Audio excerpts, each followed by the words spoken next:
Sa ikapitong araw ng ating Novena Mass, tayo ay nagagabayan ng awit ni Maria o yung tinatawag nating Magnificat o Magnificat. Bago tayo sumapit sa puntong ito na si Maria ay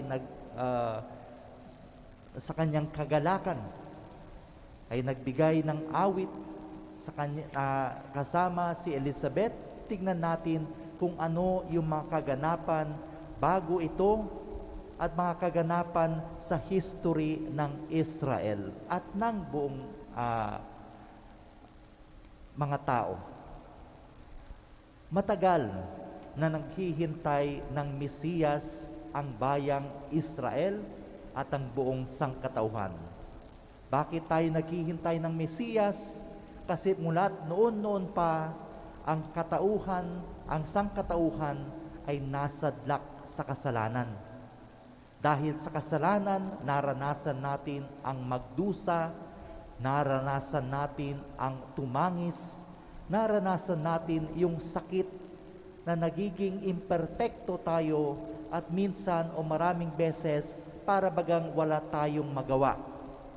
Ang bayan ng Israel naranasang masakop, naranasang maging alipin, naranasang makalaya, naranasang mamatay, naranasang mahirapan, naranasang tumakbo papalayo sa kanilang mga kaaway.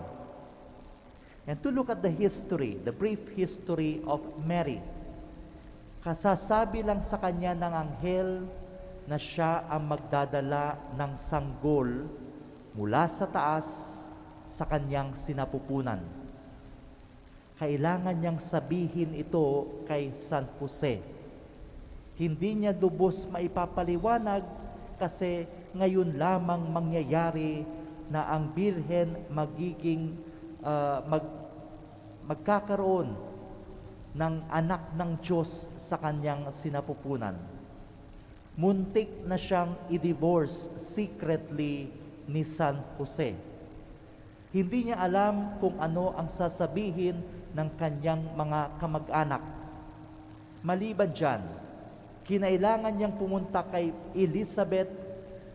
Maglalakad siya kung saan may mga tulisan, may danger, may pag-aalinlangan sa kanyang daraanan. Pagdating niya kay Elizabeth, andun pa rin yung danger na baka hindi maging safe ang childbirth. Medicine was not advanced at that time. Pangkaraniwan na kapag nanganganak ang babae, may malaking danger kung hindi sa bata, pati sa ina na nagsisilang ng sanggol. Add to that the greater danger for the older Elizabeth, who will later have to go through childbirth. Pero pagkatapos ng lahat ng yan, ang ating Birheng Maria napadasal. Nais kong tutukan natin yan. Because many times when we read this gospel passage, ang ating inaakala, nag-uusap lamang si Elizabeth at si Maria. At sa pagkakataong ito yung mga salitang namutawi sa bibig ng ating inang Birhen Maria. Naalala ko, nung 1990, ako ay grade 6. Hapon noon, bigla na lamang doon sa Pangasinan, sa Dagupan, yumanig ang paligid. There was an earthquake. Kami ay lumabas, tumakbo. Buti na lang nakita ko yung aking pinsan, si Ate Tess. Meron pa kaming isang kasama, nagyayakapan kami doon sa labas ng gate ng eskwelahan. At ang tangi naming nagawa, sinubukan. Sabi ko sinubukan kasi hindi namin matapos-tapos. Sinubukan naming magdasal. Our Father who art in heaven, hallowed be thy name. Tapos yayanig na naman, Magpapalit kami ng Hail Mary, full of grace, Our Father who art in heaven. Alam ko hindi namin natatapos yung dasal, pero ang aming tinatakbuhan, lagi ang aming dasal. Kasi yun na lamang ang aming magagawa. First time to experience earthquake. In comparison, ang ating Birhen Maria, pagkatapos ng kanyang sigalot, pagkatapos niyang sabihin kay San Jose, pagkatapos ng perilous journey to Elizabeth, ang ginagawa niya ngayon sa kanyang kagalakan na nararamdaman niya at nadagdagan pa nung lumukso yung sanggol sa sinapupunan ni Elizabeth, siya ay napadasal. Go to the first reading when the mother of Samuel, Anna or Hannah, ay dinala si Samuel sa templo kasi pinangako ni Hannah na kung siya ay magkakapag-anak, ibibigay niya sa templo para manilbihan sa ating Panginoon. Hannah was ridiculed before this. Hannah was ostracized. Hannah was being laughed at. Pero nung nagkaroon siya ng sanggol at nailuwal ito, ang ginawa ni Hannah, napadasal siya. Makikita natin sa ating binasang salmong tugunan, ang dasal ni Hannah, which when you look at it, is very similar in tone and in nature sa dasal ng ating inang Birhen Maria. Inuulit ko, sa kagalakan, sa kabutihan ng Panginoon sa Kanya, sa pagkakatanggap ng misteryong ito, hindi sinabi ni Maria kay Elizabeth, tara, magchismisan tayo. Ito yung nangyari sa akin. Ano yung nangyari sa'yo? 90 years old ka na, nabuntis ka pa. Batang-bata ako, nabuntis ako. Tara, magchismisan tayo. Hindi yun ang naganap.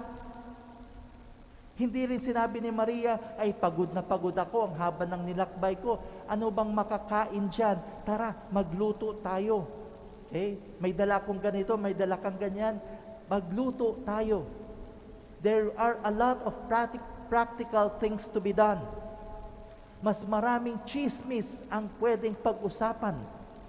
Pero nung nagkita si Elizabeth at si Maria, nagdasal.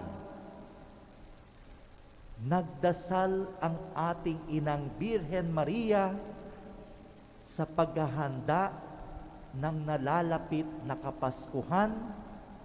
Ang pinaka-importanting ginagawa niya ngayon, inimbitahan niya si Elizabeth, tara nang magdasal. In the most significant moments of our lives, I admire people that when things are done, emotions are overwhelming, tara, tayo'y magdasal. May kakilala ako, bagong propose ang kanyang boyfriend sa kanya. Nagagalak ang mga kaibigan, natutuwa sila, but at the end of all of this, tara, sa kagalakan natin, tayo'y magdasal. Yung mga nagpaplanong magkasal, ang haba-haba ng plano, pero maya-maya, kapag nakaluhod na sila sa harap ng altar ng Panginoon, excited sa anong mangyayari sa magiging buhay nila, ang sinasabi nila sa isa't isa, with all the support of their parents and relatives and friends at their back, tara, tayo'y magdasal.